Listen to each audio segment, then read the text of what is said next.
The first time I understood that the forest did not recognize my authority, it was standing perfectly still, and I was the one who couldn't breathe. I had been a ranger long enough to believe in patterns, animal behavior, weather systems, human error. I believed that if you watched long enough, listened carefully enough, everything eventually explained itself.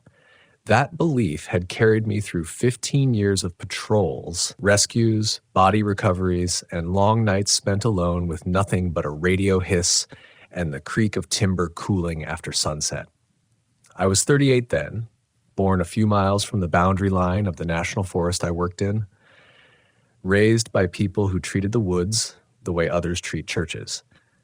You didn't raise your voice, you didn't take more than you needed, and you never assumed you were alone. I worked a stretch of high-elevation pine forest most tourists never saw unless they were lost or unlucky. The locals had names for the ridges and drainages that never made it onto maps. Names that sounded like warnings disguised as landmarks. Old words passed down from loggers, hunters, and tribal elders who no longer came up there unless they had to.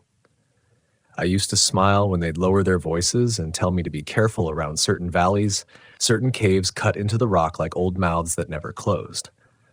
I told myself it was folklore doing what folklore does, filling silence with shape. That confidence didn't disappear all at once. It eroded.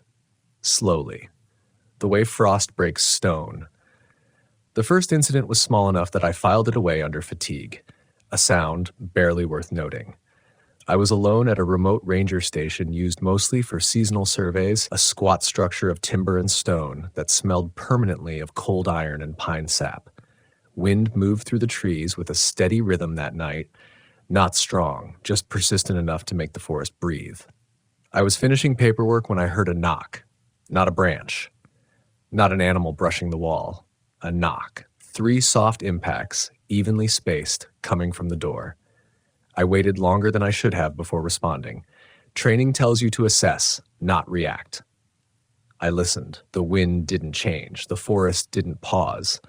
I opened the door expecting to find nothing and feel foolish. There was nothing there. No footprints in the thin layer of frost. No movement between the trees. I told myself it was thermal contraction, woods settling, my mind filling gaps. I closed the door and went back to my desk, but the air inside the station felt different. Thicker, like it had weight. The smell changed too. Pine, yes, but underneath it something sour and wet, like old fur left in the rain. That was the first time I didn't sleep. Over the next few weeks, things escalated in ways that didn't line up neatly. Calls came in from hikers reporting sounds that followed them. Heavy footsteps matching their pace no matter how fast or slow they walked. A hunter swore something tall crossed a fire road ahead of him at dawn. Moving wrong, shoulders rolling too high, head too low. I logged the reports, offered explanations I half believed. Bears, elk, light conditions, stress. Then a local boy went missing. Search and rescue stretched for 5 days. We covered ground that should have told a story, broken brush, disturbed soil, dropped gear. Instead, there was nothing. No sign he'd ever been there at all. On the 6th morning, I was part of a team sweeping a ravine near a cave system I'd always disliked. The temperature dropped as we approached, not sharply, but enough to raise gooseflesh under my uniform. Sound changed there. Radios crackled more than usual. Voices felt swallowed before they carried. Inside the cave, the air smelled ancient, mineral and rot, and something else I couldn't name. My light caught markings on the walls, scratches too deep to be claws, too irregular to be tools. They ran vertically high above where any man could reach without aid. I remember touching one and pulling my hand back too fast, as if the stone itself had burned me. We didn't find the boy. What we found was a footprint in soft earth near the cave mouth. Bare, too large, the shape wrong in ways my brain resisted categorizing. I stood over it longer than protocol allowed, my chest tight, my thoughts circling the same unspoken word without landing on it. Yeti, Bigfoot, call it what you want. I didn't. Not then. The forest changed after that. Or maybe I did. Sounds carried differently. Silence felt deliberate. At night, the wind would stop all at once, like something listening.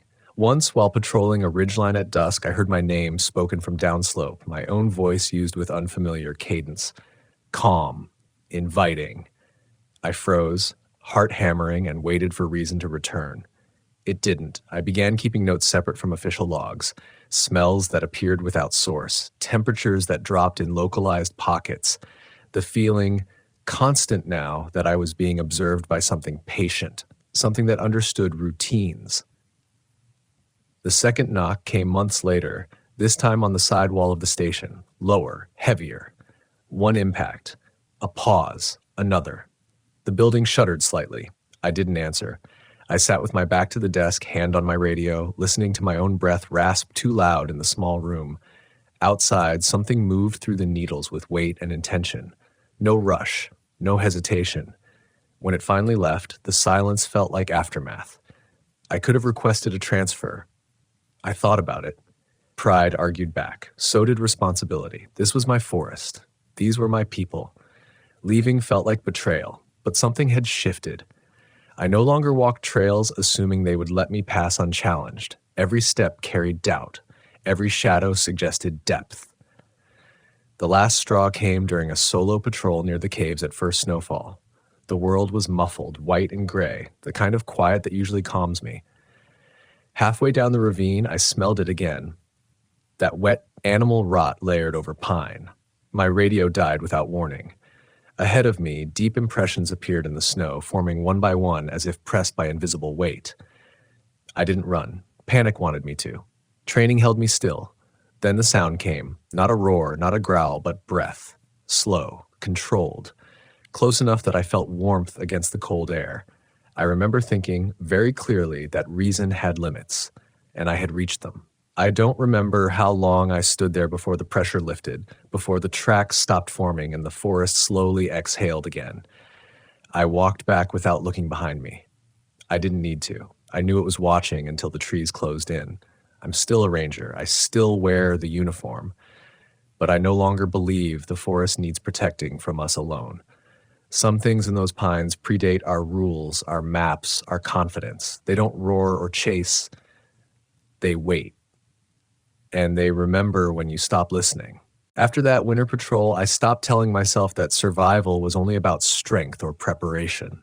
Survival, I learned, depended on humility, on knowing when the land was teaching you something you didn't want to hear. Spring came late that year. Snow lingered in the shadows of the pines well into May, and meltwater ran cold and fast through the gullies, exposing things the ice had hidden.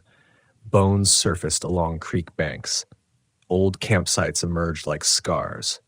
And the caves, those dark mouths in the rock, began to breathe again, pushing out air that smelled of damp stone and something faintly coppery like old blood diluted by time. I tried to avoid them. That was my first mistake. Avoidance feels like control, but it's just another kind of fear pretending to be strategy. The forest notices when you change your habits. Animals do. And whatever else lived there noticed too. Reports started coming in from locals first. Not tourists, locals. People who had grown up with these trees as neighbors. A woman who gathered mushrooms every spring swore she heard heavy footsteps circling her camp at night, stopping just outside the firelight. A retired logger told me he'd seen shapes moving between the trunks at dawn, tall and pale against the dark bark, gone the moment he focused on them. They didn't ask me to explain it away. They asked me if it was safe. I didn't know how to answer. My own encounters multiplied, subtle at first. Tools left where I hadn't put them. Footprints near my truck that vanished halfway through a stride. Once, while checking trail markers, I felt a vibration through the ground, too steady to be thunder, too deep to be machinery. It passed beneath me like something tunneling far below, and when it was gone, the birds took several long seconds to remember how to sing. The caves became unavoidable when a pair of college students failed to return from a day hike. Their car was found at a trailhead that funneled straight into the limestone ridge. Search teams mobilized fast. I volunteered without hesitation, even as something tight coiled behind my ribs. Inside the cave system, sound behaved badly. Voices bent and echoed where they shouldn't. Our headlamps revealed walls slick with moisture and those same deep scratches, more numerous now, overlapping as if made in agitation. The temperature dropped the farther we went, breath fogging thick and fast. At one point I thought I heard crying ahead, soft, human, desperate. It pulled at me in a way I hated because it bypassed logic entirely. We followed it. The passage opened into a chamber wide enough to swallow our lights. The crying stopped. In its place came a low, rhythmic sound, like breath forced through a chest too large for the space it occupied. I felt it in my teeth. My flashlight beam caught movement high along the wall, something retreating upward with a grace that didn't match its size. No one spoke. Radios hissed uselessly. We found the students' packs near the far wall, neatly placed, no sign of struggle, no blood, no bodies. The cave felt wrong in a way I still struggle to articulate, like we were standing inside a thought that didn't belong to us. Command called the search off 2 days later. Exposure, they said. Accidents happen. I signed the paperwork with a hand that shook despite my efforts to steady it. That night, I dreamed of the cave, not as it was, but as it wanted to be. Endless. Watching. Sleep became unreliable after that. When I did rest, it was shallow, punctured by sounds that weren't there when I woke. Knocks returned, sometimes on the station walls, sometimes on the frame of my truck in the dead hours before dawn. Always measured. Always patient. I started talking to myself out loud, narrating actions like a lifeline. If I kept my voice steady, maybe my mind would follow.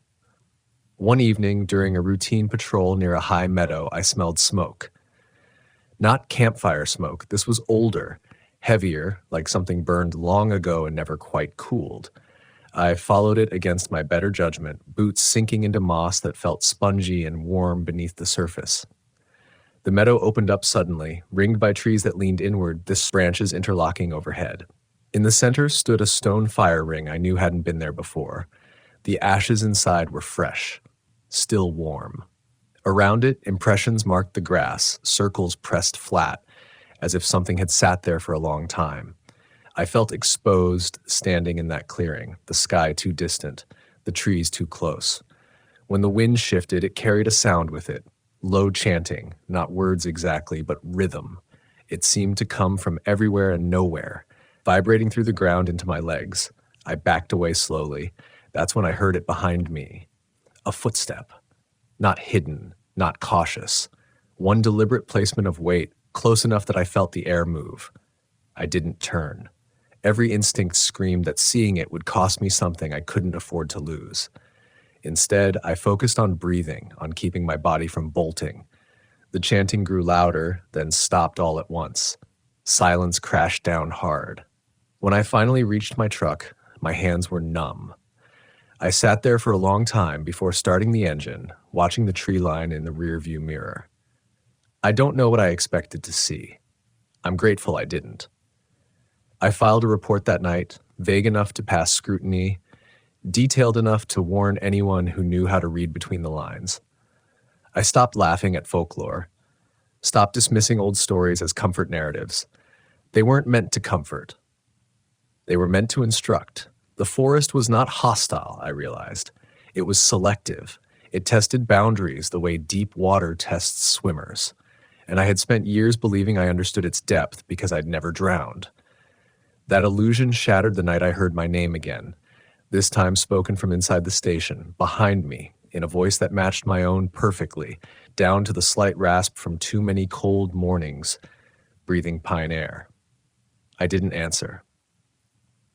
I stood very still, heart racing, and understood with terrible clarity that something had learned me, my routines, my sounds, my confidence, and it was no longer content to watch from the trees.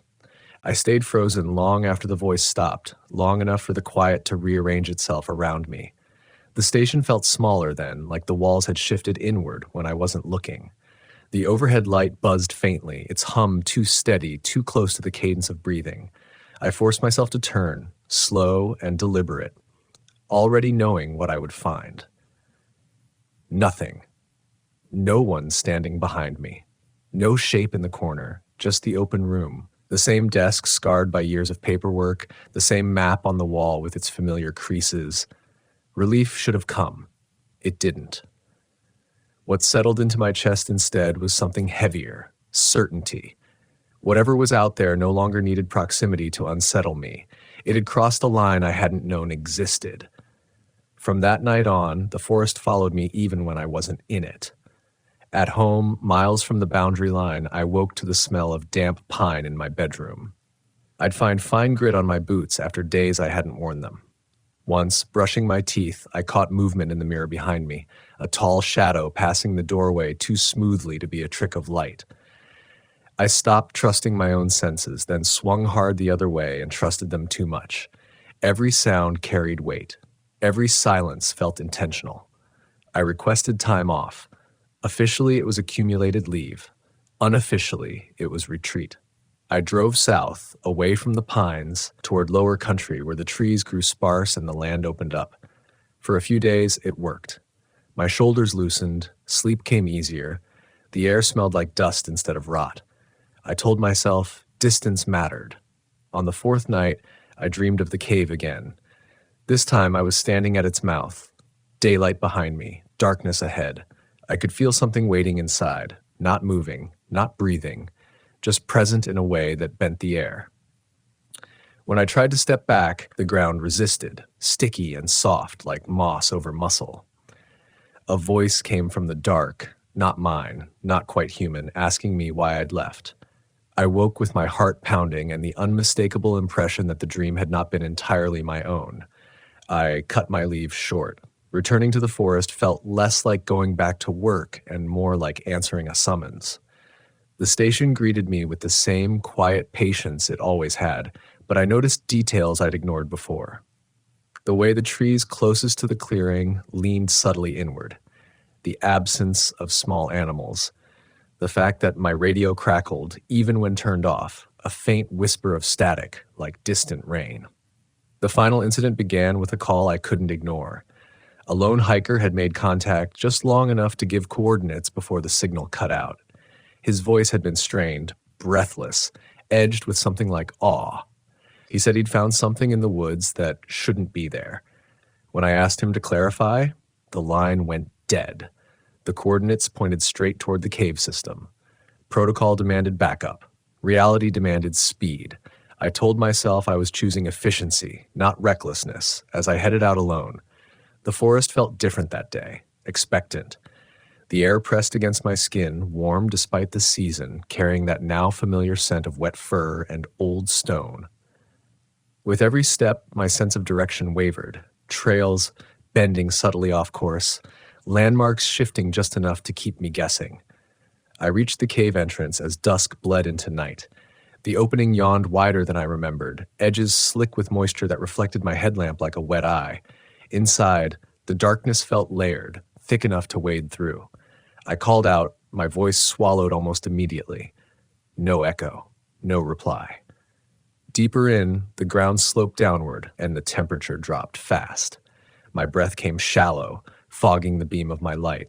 That's when I heard it, the sound that had haunted so many reports. Heavy footsteps, slow and deliberate, matching my pace no matter how I adjusted it. When I stopped, they stopped. When I moved, they followed. I reached the chamber. The hiker's pack lay in the center, untouched, just like the students'. Beside it, pressed into the soft earth, was a single massive footprint. Bare. Wrong. I felt something shift behind me, a displacement of air that carried heat and that unbearable smell. The sound of breath filled the chamber, no longer distant, no longer hidden. I turned. What I saw defied the neat categories I'd relied on my whole career. It stood hunched near the wall, tall enough that its shoulders brushed the rock. Its form was rough and pale, skin or fur mottled with damp, eyes set too deep, reflecting my light with dull intelligence. It didn't lunge. It didn't threaten. It watched. In that gaze, I felt something peel away. My certainty, my authority, the belief that knowledge equaled control. The fear that rose in me wasn't of death, but of understanding, of knowing that this thing was not an intruder in the forest. I was. The breath deepened, filling the space, vibrating through stone and bone. Images flooded my mind unbidden. People walking into the woods and never returning, caves swallowing sound, stories passed down in whispers not to scare, but to warn. The creature shifted, and I felt the ground tremble beneath my boots. I ran. Panic tore through training like paper. I bolted for the entrance, lungs burning, the sound of pursuit heavy behind me, not rushing, not frantic, just certain. The passage twisted, narrowed, scraped my shoulders raw. Light appeared ahead, faint but real. I burst out into the open as night fully claimed the forest. The footsteps stopped at the threshold. I didn't look back. I didn't need to. I knew with the same clarity that had settled into me months before that the boundary mattered, that some lines once crossed could not be uncrossed by those who belonged on the other side. I made it back to the station sometime before dawn. I don't remember the drive. I remember sitting on the steps as the sky lightened, listening to the forest wake up. Birds returned cautiously. Wind threaded through the pines. Life resumed, indifferent to my terror. I filed my final report that morning. Detailed. Honest.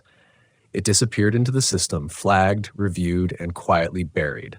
I submitted my resignation a week later. I still walk the woods sometimes, but only at the edges, where the light holds and the ground feels solid beneath my feet.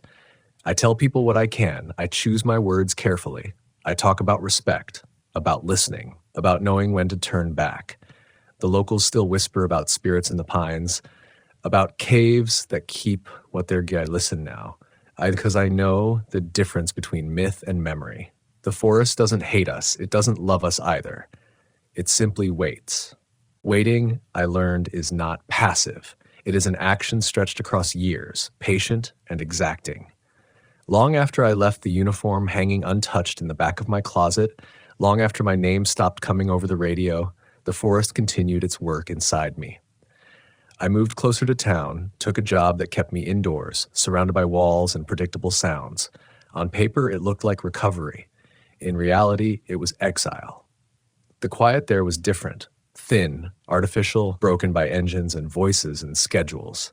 At night, when everything settled, my mind filled the gaps the way it always had, but now the images came uninvited.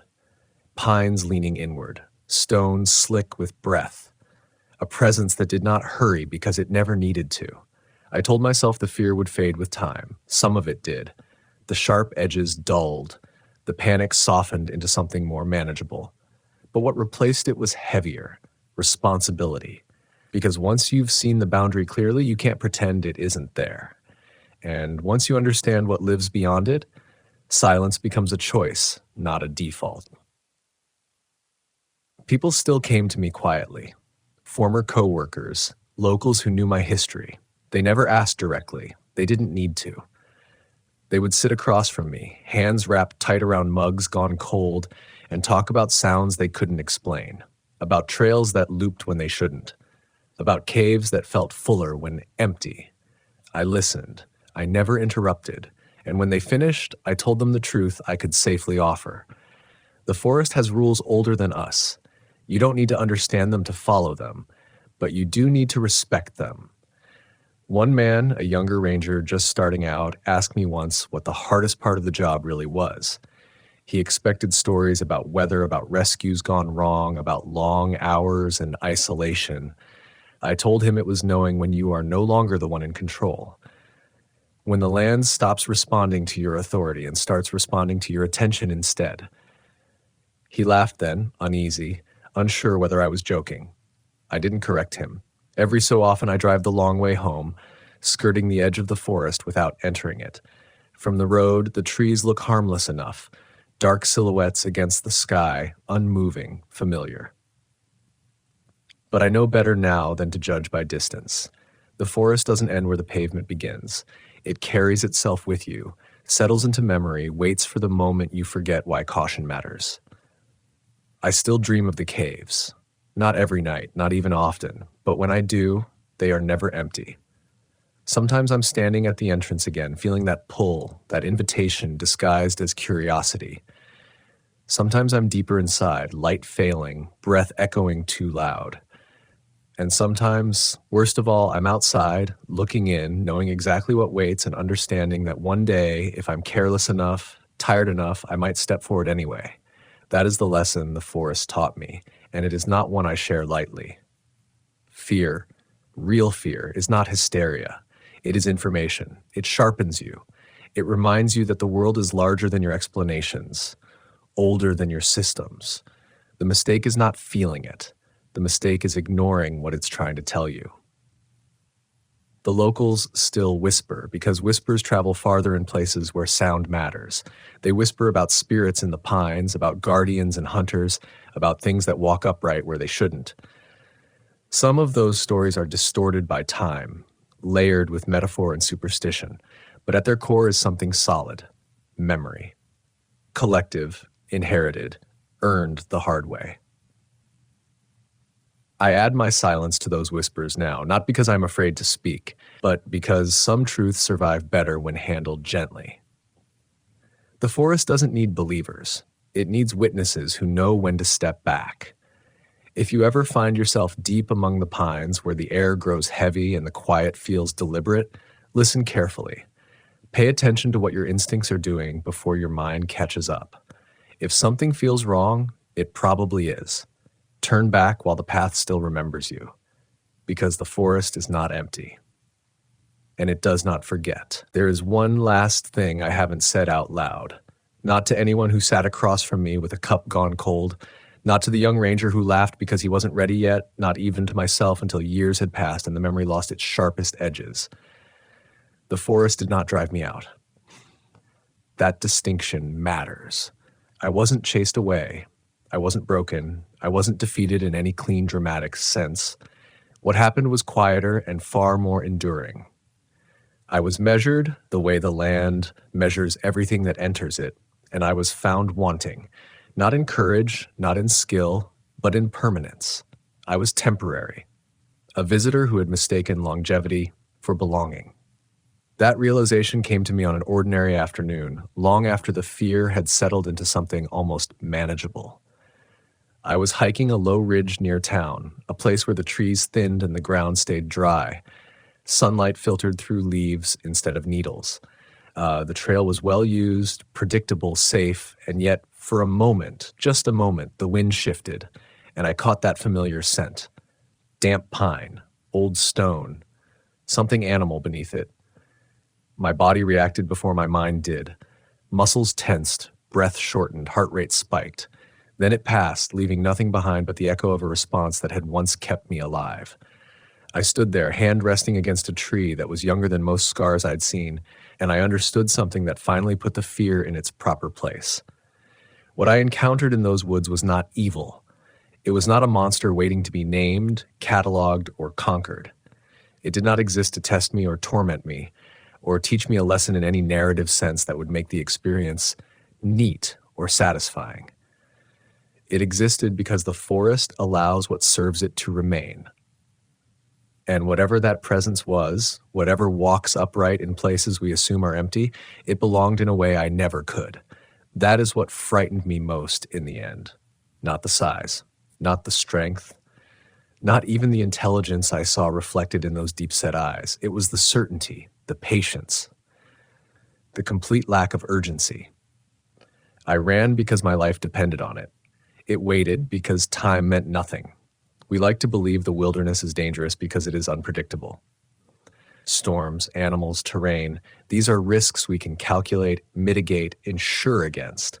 What we struggle with is the idea that the land might be perfectly predictable, operating on rules that simply do not include us at the center. That is the fragility of reason I carry with me now.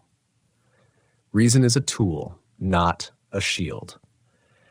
It helps you navigate the world you understand, but it falters at the edge of things that do not need your comprehension to continue. When reason breaks, what remains is instinct, humility, and the choice to respect boundaries you cannot enforce.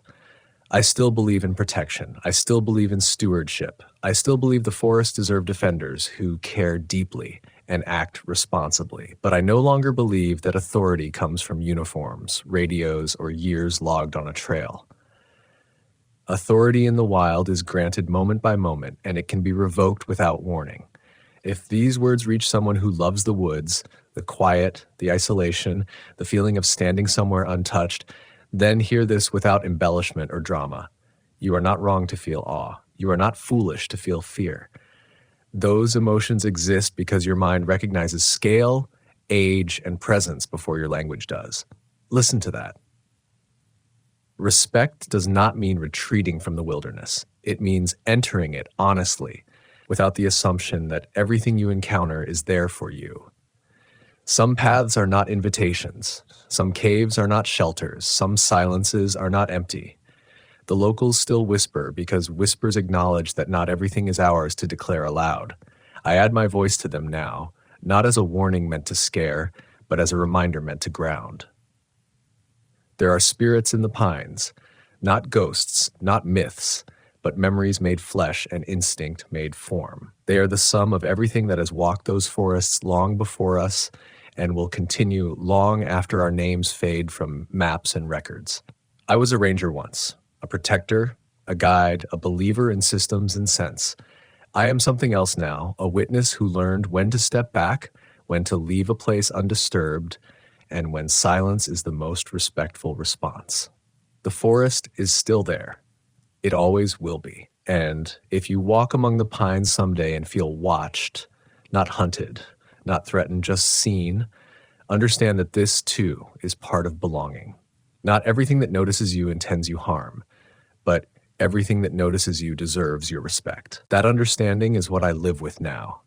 It shapes the way I move through the world, the way I listen, the way I choose when to speak and when to remain quiet. It is not fear that guides me anymore, at least not in the way people usually mean it. It is awareness, heavy, constant, and earned. There are nights when the wind moves through town just right, carrying the faintest echo of the forest with it. On those nights, I sit outside longer than I should, letting the dark gather, letting the silence stretch. I don't try to fill it. I don't reach for explanations. I let it exist as it is. Because I know now that silence is not absence. It is presence held still. I think about the people who never came back, the boy, the students, the hikers whose names never made it past incident reports and local memory. I no longer picture them as victims in the way official language requires. I picture them as people who crossed a threshold without knowing it existed. People who assumed the land would behave the way it always had, because it always had before. That assumption is the most dangerous thing we carry into wild places. The forest does not announce its boundaries. It does not mark them with signs or fences. It does not warn you with raised voices or flashing lights. It lets you walk until you walk too far. Listen until you hear too much. Stay until staying is no longer your choice. That is not cruelty. That is indifference shaped by time. I am older now. My body carries aches that have nothing to do with fear and everything to do with years spent walking uneven ground. My hair has gone gray at the temples. My hands are steadier than they used to be, not because I am braver, but because I am more honest with myself about what I do and do not control. Sometimes people ask if I miss it. The job, the solitude, the sense of purpose that comes with being responsible for something vast and living. I tell them the truth. I miss the mornings most, the way fog lifts slowly between the trees, the way the forest smells before it warms, the feeling that for a brief moment, everything is balanced and quiet and watching together. What I don't miss is the arrogance, the belief that because I wore a badge and carried a radio, the land owed me clarity. It doesn't. It never did. If there is inspiration to be found in these stories, and I believe there is, it isn't in conquering fear or standing your ground against something older and stronger. It is in learning when to yield without surrendering your respect for yourself. It is in recognizing that wisdom sometimes looks like turning around, like leaving questions unanswered, like accepting that not every mystery is meant to be solved. The pines still stand. The caves still breathe. The spirits the locals whisper about still walk where they have always walked, indifferent to our schedules and our certainty. They do not need belief to exist. They need only space. I gave them that space when I stepped away. In return, they let me leave. That is the closest thing to grace the wilderness offers. So if you carry these words with you into the woods someday, let them settle the way fog settles. Slowly, without urgency. Walk with care. Listen longer than you speak. Trust the quiet unease that rises before reason can catch it. And remember this, above all else, the forest is not a backdrop to your story. You are a passing moment in its own.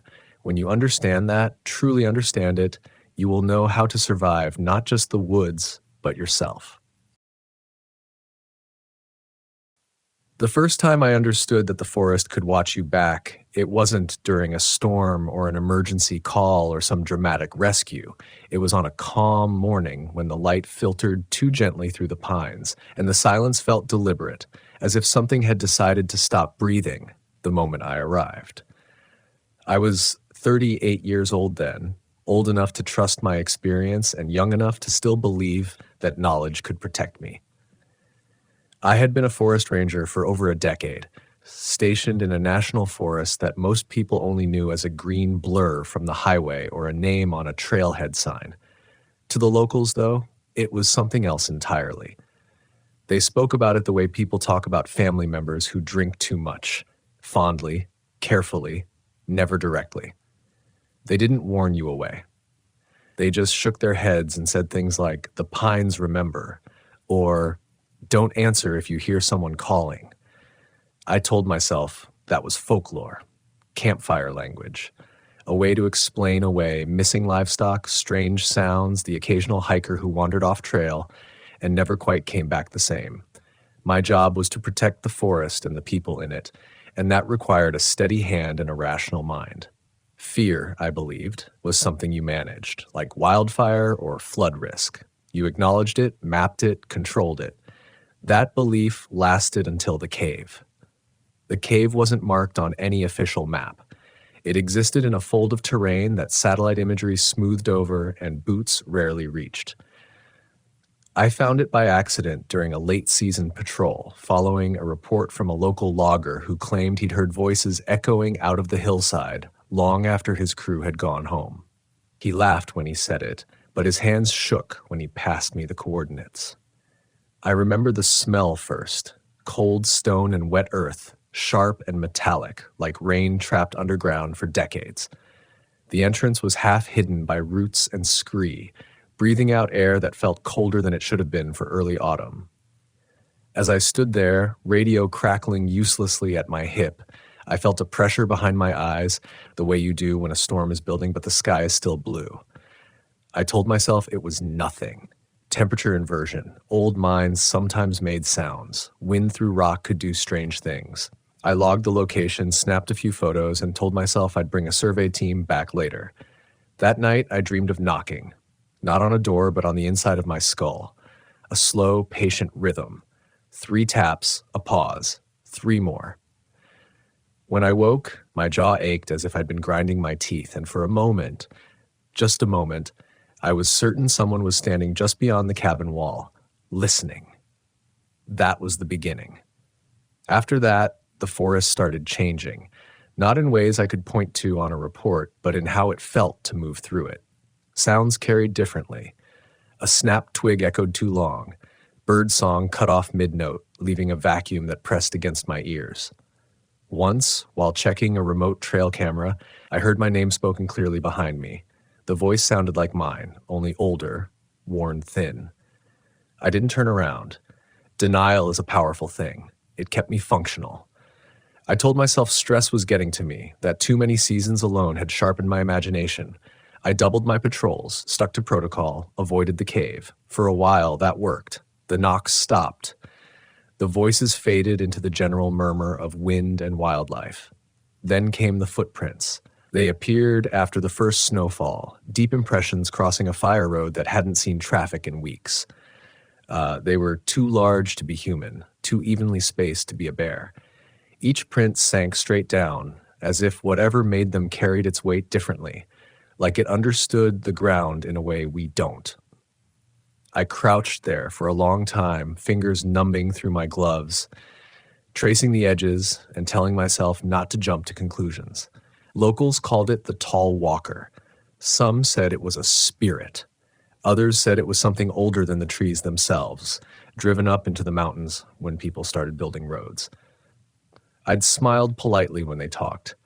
That day, alone with the snow and the silence, their words came back to me uninvited. I followed the tracks farther than I should have. They led toward the same fold of land where the cave waited, its mouth now rimmed with ice.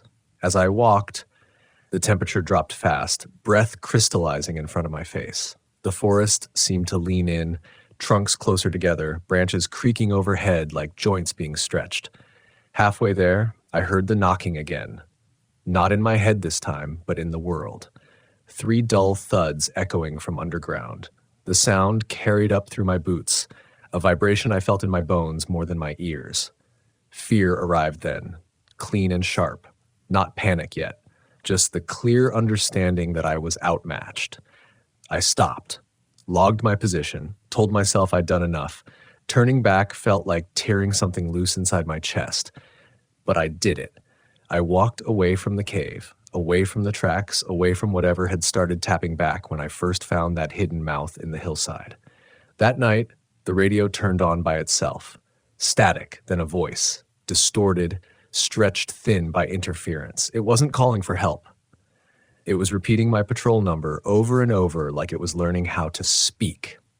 I shut it off, sat in the dark, listened to the pines sway and whisper outside my cabin.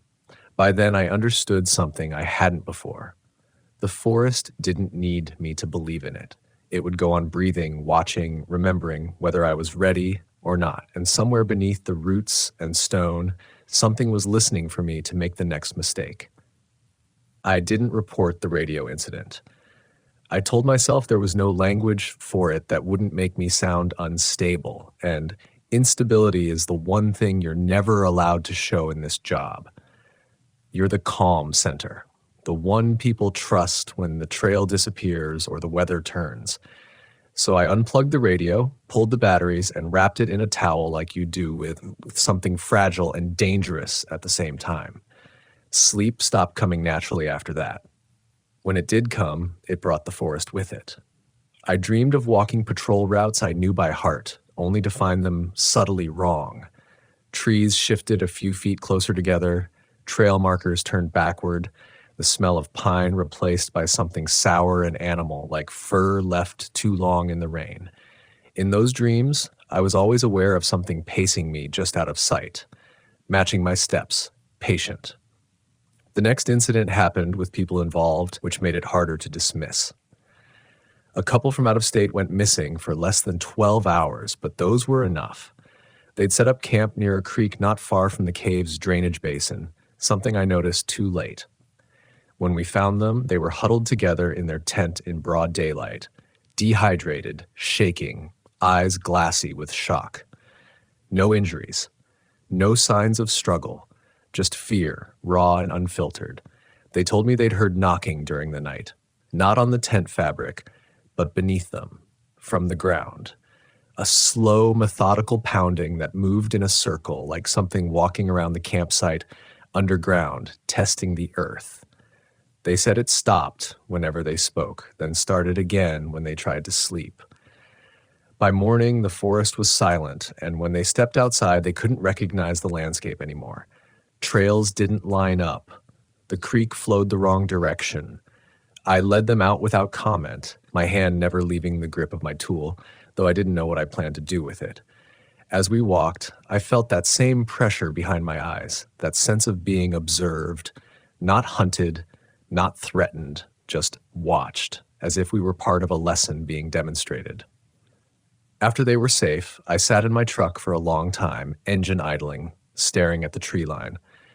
I thought about the cave, about how sound travels underground, about how something that lives below you doesn't need to chase. Denial started cracking then, not all at once, but along the edges.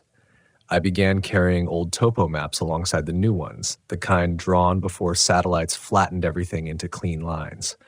I noticed how often the cave's location simply didn't exist on paper, like the land itself refused to acknowledge the hollow space inside it. The locals noticed my change before I did. One of them, a woman who'd lived near the forest her entire life, caught me at the gas station and asked very quietly if I'd been hearing it too. She didn't explain what it was. She didn't have to. When I didn't answer right away, she nodded like I'd confirmed something she already knew. Her brother had disappeared years ago, she said, gone for 3 days, then returned barefoot and bleeding, unable to explain where he'd been. He never slept right again. Never stopped listening. That word, listening, stuck with me. Sound became the forest's weapon. I started hearing patterns where there shouldn't be any. Wind knocking branches together in threes, stones shifting downhill in measured intervals. Once, deep on patrol, I heard a low humming vibrating through the soles of my boots, steady and almost musical, as if the mountain itself was clearing its throat. I tried to confront it logically, installed more trail cameras, set up audio recorders near the cave entrance. The footage came back corrupted. Audio files played back as static with a faint rhythm beneath it. 3 beats, a pause, 3 beats again. The rational part of my mind began to lose ground. The breaking point came during a search and rescue call in late winter. A teenager had gone missing after a solo hike. We found his pack near a collapsed sinkhole not far from the cave, half buried in snow. The hole hadn't been there before. I knew the terrain well enough to be sure of that. As we worked the perimeter, I felt it again, that pressure, that watching presence, but stronger, closer. The air smelled wrong. Not decay, not rot, something cleaner, sharper, like cold stone freshly split. When one of the volunteers leaned too close to the edge, the knocking started beneath us, loud enough this time that everyone froze. Panic rippled through the group. I ordered them back, my voice steady even as my hands shook. The sound followed us as we retreated, not getting louder, not fading, just keeping pace. We never found the teenager. After that, escape became my private obsession. Not leaving the forest. I wasn't ready for that. But escaping the illusion that I could manage this the way I'd managed everything else. I started spending my nights at the cave, sitting at a distance, listening, trying to understand the rules of it, if there were any. The forest pressed in close during those vigils, temperature dropping suddenly, my breath fogging thick enough to obscure the entrance. Sometimes I thought I saw movement just inside the darkness, something tall, something that blocked the light rather than reflecting it. Once I heard footsteps behind me that didn't crunch the snow. I didn't turn around then either. Reflection came slowly, reluctantly. I thought about why the cave mattered so much, why it felt like the center of everything. Caves are places where the surface gives up its secrets, where what's buried pushes back into the light. The forest had always been ancient, but the cave felt older than age, like a memory the land itself was trying to forget. I realized then that being a ranger was never about control. It was about respect, about knowing when to stand between people and danger, and when to step aside because some boundaries exist for a reason. The forest didn't want worship. It didn't want fear. It wanted acknowledgement. And as I sat there in the cold, listening to the slow, patient knock rising from deep within the mountain, I understood that it knew my name not because it meant me harm, but because I had finally learned to listen back. The lesson wasn't over yet. I wish I could say that understanding brought peace. It didn't. What it brought was clarity. And clarity can be more terrifying than ignorance because it removes your excuses. Once I accepted that the forest wasn't random, that it had patterns, memory, intention, I could no longer pretend I was just tired or stressed or imagining things. I was involved now. Not chosen, not special, just present long enough, attentive enough to be noticed. The cave became unavoidable after that, not physically. I could still drive past the turnoff, still choose other patrol routes, but mentally it was always there, like a weight pulling at the back of my thoughts. Every decision I made seemed to bend around it. When a trail sign fell, it pointed toward that valley. When a storm rolled in, thunder echoed longest from that direction. Even the animals avoided the area in a way that felt deliberate, not instinctual. Deer tracks stopped short and turned aside. Birds lifted and circled, refusing to cross that stretch of air. The locals stopped talking to me directly. Conversations ended when I approached. Eyes followed me from porches and pickup trucks, not with hostility, but with the same look people give someone who's already sick, already marked.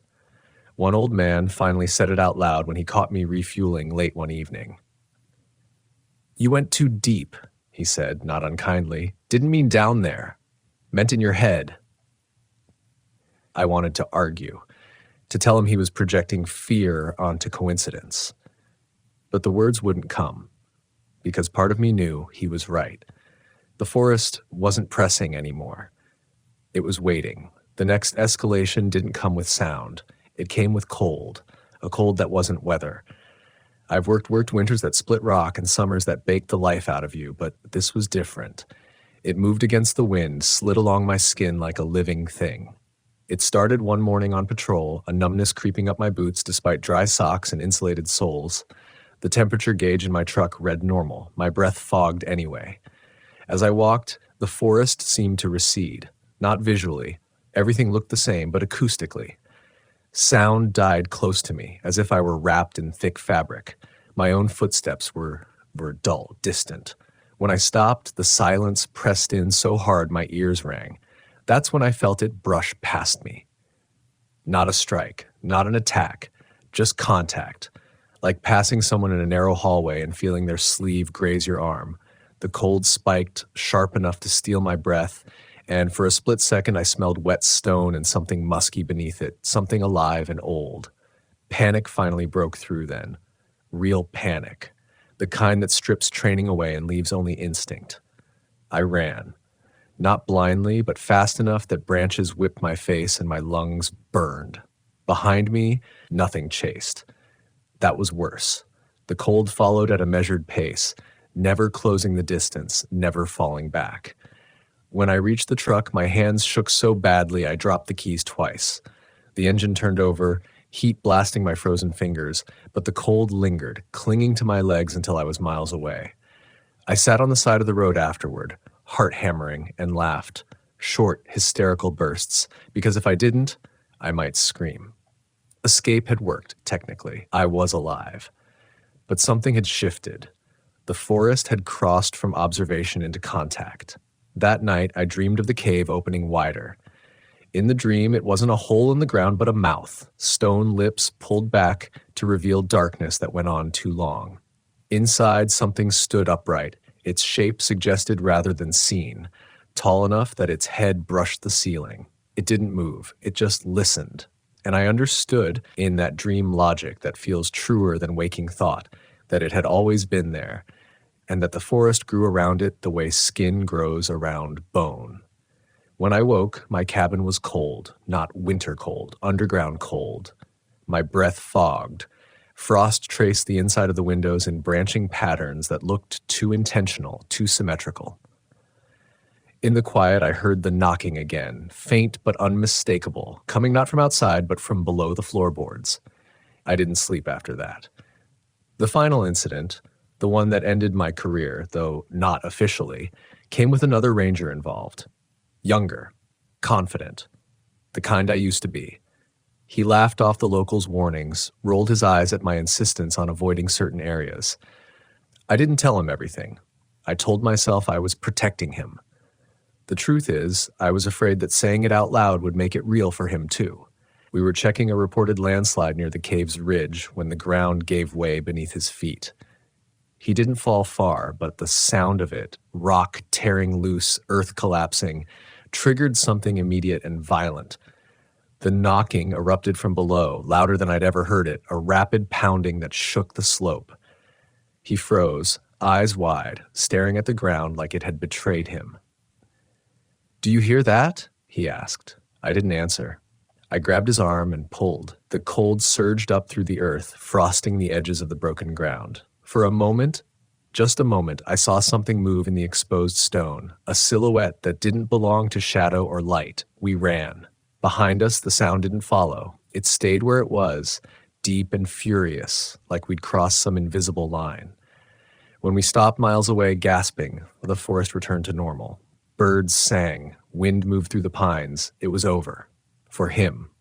He filed an incident report. I didn't contradict it, but I didn't add to it either. Within weeks, I was reassigned. Desk duty, paperwork, the kind of quiet exile reserved for people who've seen too much and can't prove it. Now, years later, I still walk forests, but never that one. The cave remains unmapped. The locals still whisper. People still go missing and come back wrong, or don't come back at all. Reason survives out here, but it's fragile, and the forest knows exactly how thin it is. What I learned, what I carry with me, is this. Some places are not meant to be solved or conquered. They are meant to be respected at a distance. The forest doesn't punish curiosity. It responds to it. And once it knows you're listening, it may decide to answer. I still wake sometimes to the memory of that knocking. 3 beats, a pause, 3 more. And in the silence that follows, I listen carefully, not because I expect safety, but because ignoring it would be the most dangerous mistake of all. Time has a way of sanding down sharp memories, but it never touches the ones that change how you understand the world. Those stay jagged. They catch on you when you least expect it, when a floorboard creaks at night, when wind moves through trees with too much intention, when silence lasts a second longer than it should. I left the uniform behind, but I never truly left the role. Even now, when I walk a trail as a civilian, I still read the forest the way I was trained to. I watch the canopy for breaks in pattern. I listen not just for sound, but for the absence of it. Forests are supposed to be loud in their own way, alive with insects, birds, distant movement. When that noise collapses inward, when it feels as though the land itself is holding its breath, I stop. I don't push through anymore. People ask why I never took another ranger posting. There are plenty of forests that don't have caves like that, they say. Plenty of places where the land behaves. I usually give them a simple answer about burnout or bureaucracy. The real answer is harder to explain without sounding unbalanced. Once you understand that reason is not the strongest force out there, you don't get to unknow it. The forest I worked in still appears in my dreams, but differently now. Not as a threat, not even as an adversary, more like a presence that exists alongside memory itself. In those dreams, I'm not afraid. I'm careful, there's a difference. Fear scrambles you. Carefulness sharpens you. I've had time to think about the tall walker, about the cave, about that cold intelligence beneath the stone. I don't think of it as a monster anymore. Monsters are loud. They want. What I encountered felt patient, indifferent in the way mountains are indifferent to ants. It didn't chase because it didn't need to. It didn't hide because it had nothing to fear from being seen, only from being named, categorized, explained away. That's why the cave matters. Caves are where we put the things we don't want on the surface. Secrets, remains, evidence that contradicts the stories we tell ourselves about control and progress. The one I found wasn't just a geological feature, it was a boundary between what the forest allows us to believe and what it actually is. Locals still leave that area alone. Newcomers sometimes ignore the warnings. A few always will. Some come back changed. They talk less. They listen more. Others disappear into the statistical margins, explained away by exposure or poor preparation. Officially, nothing supernatural has ever happened there. Unofficially, everyone knows better. As for me, I carry the lessons quietly. I learned that confidence can be a liability, that experience doesn't grant immunity, that the most dangerous thing a person can bring into wild places is the belief that everything must make sense. The forest doesn't operate on human logic. It operates on continuity, on memory, on rules written long before language. I also learned something harder, something I didn't expect. Humility can be a form of survival. The last time I went near that forest, years after my reassignment, I didn't cross the boundary. I parked at the edge, stepped out, and let the air settle around me. The pines whispered the way they always had. Somewhere deep underground, I felt, not heard, felt a familiar rhythm. Not a knock this time. More like a pulse. Acknowledgement. I didn't answer. I didn't challenge it. I simply stood there long enough to remember who I was before I thought I understood everything. Then I left. People like to believe that nature is either beautiful or dangerous, as if those are opposite states. They aren't. The forest taught me that beauty and danger often share the same root. That awe is just fear that hasn't decided which direction to run yet. If there's a legacy in all of this, it isn't a warning to stay out of the woods. It's a reminder to enter them honestly, to listen more than you speak, to accept that some silences are intentional and some answers are not meant to come in words. I was a forest ranger once. I thought my job was to protect others from the wild. In the end, the wild protected me from arrogance, from certainty, from the belief that I was ever in charge. The spirits of the pines are still there. They don't howl. They don't rage. They wait. And if you ever find yourself deep in a forest where the air feels colder than it should, where sound behaves strangely, where the ground seems to remember every footstep ever taken, do yourself a favor. Don't knock back. Just listen. I don't tell these stories to frighten people away from the woods. Fear fades too quickly for that. I tell them because stories are how places remember us back. Long before maps and uniforms and radios, the forest was already listening, already deciding what to keep and what to let pass. Every footprint is a question. Every sound you make is an introduction. What I didn't understand when I first put on that badge was that authority means nothing to a place that outlives language. The forest doesn't recognize rank or intent. It recognizes patterns, behavior, respect. It knows the difference between someone passing through and someone trying to take ownership of something that was never offered. When I look back now, I can see how gradual it all was. The shift from confidence to caution didn't come from a single terrifying moment. It came from accumulation, from small inconsistencies that stacked up until denial became heavier than belief, from the way my instincts began speaking louder than procedure and how I learned, slowly, painfully, to trust them again. That's the part people don't like to hear. They want the clear threat, the obvious danger. They want claws or teeth or a shape they can name. But what stayed with me wasn't a face in the dark.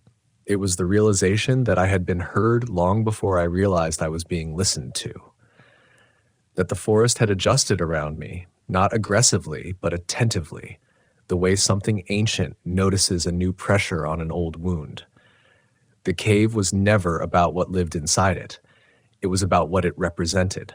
A reminder that beneath every well-marked trail and maintained overlook, there are layers we don't touch.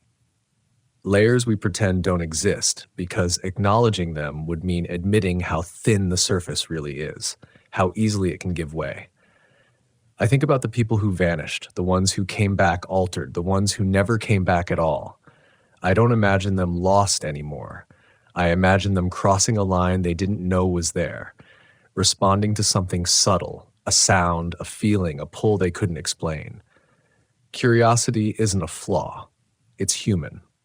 But curiosity without humility is how you step into places that don't want you to stay.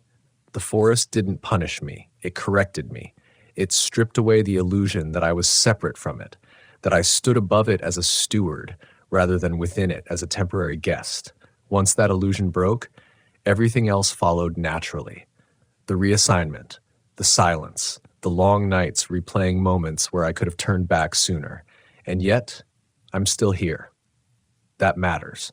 Survival doesn't always mean escaping danger. Sometimes it means learning when to stop pushing for answers, when to accept that not every mystery is a problem to be solved. Some are boundaries to be respected, markers placed not for our understanding, but for our restraint. I carry that lesson into every forest now, whether it's a sprawling national park or a small stand of trees behind a rural road. I move differently, quieter, more aware of how sound travels, how the air shifts, how the ground feels beneath my boots. I don't assume silence means safety anymore. If anything, I've learned that silence is often an evaluation. Somewhere out there, in that fold of land that still resists mapping, the cave remains. Snow falls into it. Rain filters down its walls. Roots grow around it without penetrating the hollow space at its center. Whatever listens from within doesn't need to move. Time does the work for it, and maybe that's the most unsettling truth of all. Not that something is out there waiting to hurt us, but that it doesn't care whether we're afraid or brave or prepared. It only notices whether we belong where we stand in that moment, whether we move with awareness or entitlement, whether we listen when the forest speaks softly before it ever has to raise its voice. I was a forest ranger once. I believed my role was to guard the boundary between civilization and wilderness. Now I know better. There is no clean boundary, only overlapping territories, negotiated moment by moment through respect, restraint, and attention. The spirits of the pines don't announce themselves. They don't need to. They exist in the way sound bends, in the way cold travels upward from the ground, in the way certain places make your thoughts feel heavier, slower, more deliberate. They are not myths, they are memories, and the forest never forgets who listened and who didn't. There's one last thing I've never said out loud, not to investigators, not to other rangers, not even to myself until enough years had passed that the fear softened into something quieter and heavier. On my final night anywhere near that forest, after I'd already decided I wouldn't go back, I felt the pull again. Not strong, not urgent, just present. The same subtle pressure that had guided my feet toward the cave the first time, the same awareness that something beneath the surface had registered my attention. I didn't drive all the way in. I stopped miles short, where the trees thinned and the land flattened, where the forest still felt like something you could leave without consequence. I turned off the engine and sat there with my hands on the steering wheel, listening to it tick as it cooled. The night was clear, no wind, no animals. That should have unsettled me more than it did. For the first time since everything began, I spoke, not loudly, not as a challenge, and not as a plea. Just a statement offered into the dark like you might offer words to a river you're about to cross. I acknowledged the place. I acknowledged that I had seen what I wasn't meant to understand fully. I acknowledged that I would not return, not out of fear, but out of respect. The forest didn't answer, and somehow that was the answer. The pressure eased, the cold never came. The silence remained neutral, no longer tight with expectation. I sat there for a long time afterward, longer than necessary, until the night felt like a night again, instead of a held breath. When I finally drove away, I didn't look back. That's how I know the forest wasn't trying to claim me. It was testing whether I could learn, whether I could recognize the difference between courage and intrusion, between curiosity and trespass. Most people never notice when they cross those lines. They keep walking, keep pushing, keep assuming the world will adapt around them the way it always has. But some places don't adapt. They endure, and they remember. I carry that knowledge now the way some people carry faith, not as certainty, but as orientation. It guides how I move through wild places and how I speak about them. It reminds me that humility is not weakness, and that fear, when listened to carefully, can be a form of intelligence. So if you ever find yourself deep among the pines, far from roads and signals and the comforting noise of other people, pay attention to how the forest receives you. Notice whether sound carries or collapses. Notice whether the air feels neutral or watchful. Notice whether your instincts whisper caution before your mind finds a reason. And if you sense that you are being listened to, slow down, lower your voice. Remember that you are a guest. The spirits of the pines are not evil. They are not benevolent. They are older than the stories we tell about them and far older than the certainty we bring into their world. They don't chase. They don't threaten. They wait.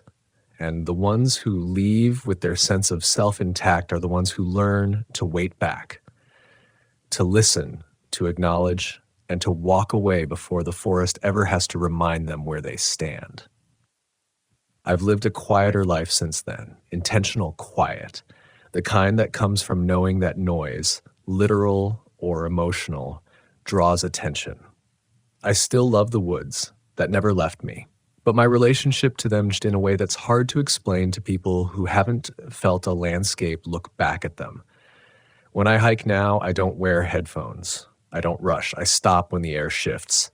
I turn back when something in me tightens without explanation. I don't call that fear anymore. I call it alignment. My instincts syncing with a place that operates on rules older than reason. Sometimes, standing at the edge of a tree line, I feel it again. Not the cold, not the knocking, just awareness. A sense that the forest has noticed me noticing it. In those moments, I don't push forward. I nod, almost without thinking, the way you might nod to someone whose land you're crossing with permission you didn't earn but were granted anyway.